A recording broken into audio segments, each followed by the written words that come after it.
कालीपुर एक छोटा सा गांव था जो हरी भरी पहाड़ियों और खेतों के बीच बसा हुआ था। कालीपुर में जिंदगी सरल थी, जहां बस गांव के बाहर बने उस भूतिया महल की फुसफुसाहट ही शांति भंग करती थी। वो हवेली जो कभी बहुत भव्य और शानदार हुआ करती थी, अब खंडहर में बदल चुकी थी। उसकी टूटी दीवारें और उजाड़ आंगन उसके काले अतीत की कहानी बयां करते थे। गांव वाले रात में उस हवेली से अजीब आवाजें और डरावनी रोशनी निकलने की बातें करते थे, जिससे उसके आसपास के मिथक और भी बढ़ते गए। कोई भी सूरज ढलने के बाद हवेली के पास जाने की हिम्मत नहीं करता था, क्योंकि उन्हें डर था कि कहीं उन पर वहां रहने वाली आत्माओं का कहर न टूट पड़े। कहानी तो यह थी कि उस हवेली को एक तांत्रिक ने शाप दिया था, जिसकी मौत उसी की दीवारों के भीतर हुई थी और उसकी आत्मा हमेशा के लिए वहीं कैद हो गई थी।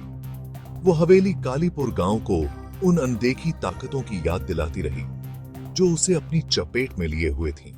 गांव के लोहार का बेटा अर्जुन अपने साहसिक स्वभाव और अंधविश्वास से बेखौफ होने के लिए जाना जाता था। अर्जुन भूतिया हवेली की कहानियों पर हंसता था और उन्हें बेकार की बातें कहकर टाल देता था। वह अपनी बात साबित करने की ठान चुका था कि इसके सच कभी अपनी भूत वूत जैसी कोई चीज होती ही नहीं है। एक शाम जब अर्जुन अपने दोस्तों के साथ गांव के कुएं के पास बैठा था, तो उनकी बातचीत भूतिया हवेली की तरफ मुड़ गई। अच्छा अर्जुन, अगर तू इतना ही बहादुर है तो उस हवेली में एक रात क्यों नहीं बिताता? उन्होंने उसे ताना मारा और उसे डरपोक कहा। ठीक है, मैं करूंगा। अर्जुन ने चुनौती स्वीकार कर ली। जैसे ही सूरज ढलने लगा और कालीपुर में लंबी लंबी परछाइयां फैल गईं, अर्जुन खुद को हवेली के उस भव्य द्वार के सामने खड़ा पाता है। उसने एक गहरी सांस ली और अपने नसों को शांत करने की कोशिश करते हुए लोहे के कर्कश दरवाजे को धक्का देकर खोला। अंदर की हवा सड़न की गंध से भरी हुई थी और चारों ओर पत्तों के सरसराहट के सिवा सन्नाटा पसरा हुआ था। अर्जुन सावधानी से उगे हुए आंगन से होकर आगे बढ़ा। उसका दिल जोर जोर से धड़क रहा था। जैसे ही अंधेरा हवेली को अपनी चपेट में लेने लगा, अर्जुन की रीढ़ की हड्डी में सिहरन दौड़ गई। ये तो बस एक पुराना घर है, डरने की कोई बात नहीं है। उसने हवेली के अंदर कुछ कदम ही रखे थे कि तभी उसे जोर से दरवाजा बंद होने की आवाज सुनाई दी। वो क्या था? अर्जुन ठिठक गया। उसका खून सूख गया। वह धीरे धीरे आवाज की तरफ मुड़ा। उसकी नजरें अंधेरे में कुछ खोज रही थीं। उसे कुछ भी दिखाई नहीं दिया। ये हवा ही होगी। हाँ, बस हवा होगी। एक गहरी सांस लेते हुए अर्जुन ने अपनी खोज जारी रखी।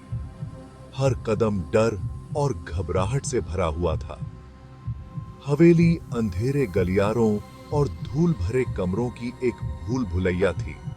हर एक पिछले वाले से ज्यादा भयानक लग रहा था।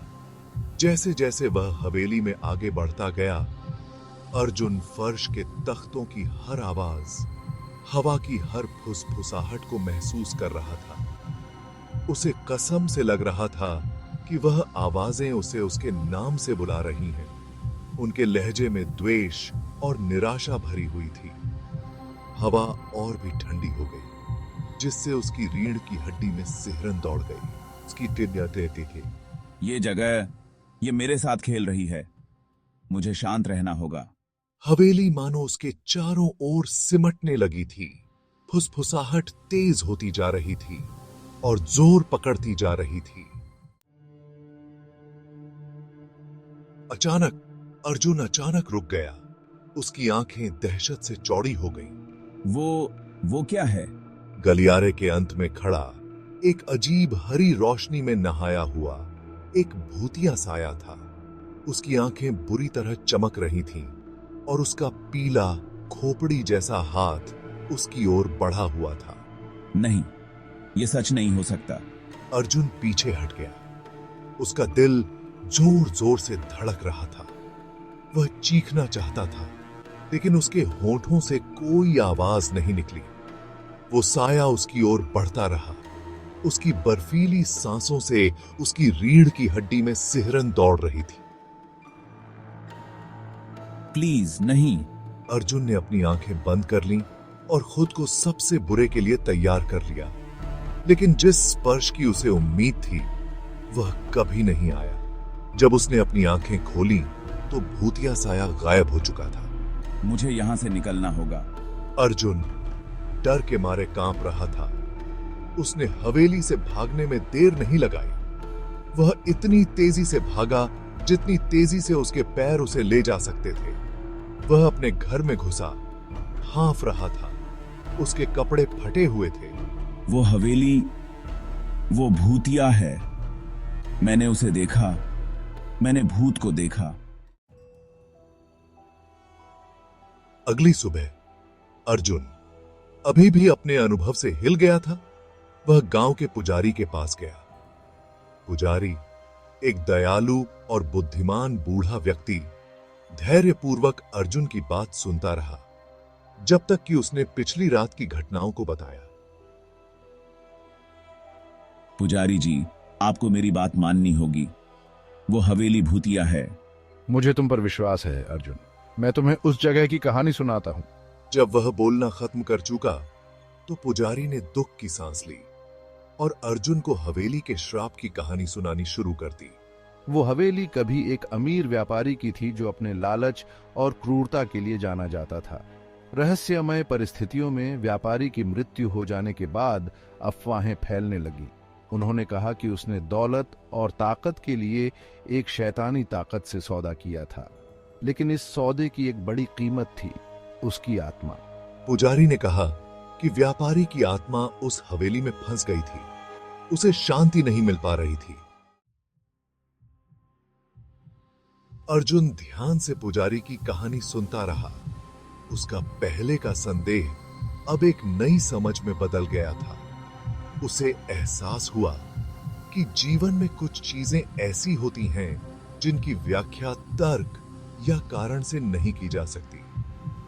कालीपुर की भूतिया हवेली इस बात की याद दिलाती थी कि कैसे सबसे सामान्य जगहों पर भी सतह के नीचे अंधेरा छिपा हो सकता है।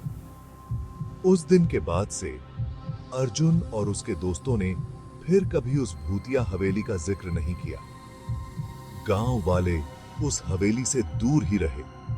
उसकी मौजूदगी उस श्राप की याद दिलाती रही जो उनके गांव को सताता था। और इस तरह कालीपुर की भूतिया हवेली उजाड़ पड़ी रही। उसके रहस्य उसकी टूटी दीवारों के पीछे छिपे रहे, जो डर की चिरस्थायी शक्ति और जीवित दुनिया से परे के रहस्यों का प्रमाण थे।